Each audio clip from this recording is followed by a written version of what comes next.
Dito ay kailangan lang natin ng 2 itlog, tapos garlic powder at saka ground black pepper, then salt at saka all-purpose flour. So halo-haloin lang natin mga kakusina. So medyo dry siya kaya dinagdagan ko siya ng tubig na kunti lang.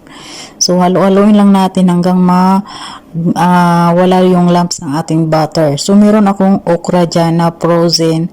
So ihalo lang natin siya sa ating mixture, sa ating butter din. I-mix-mix lang natin.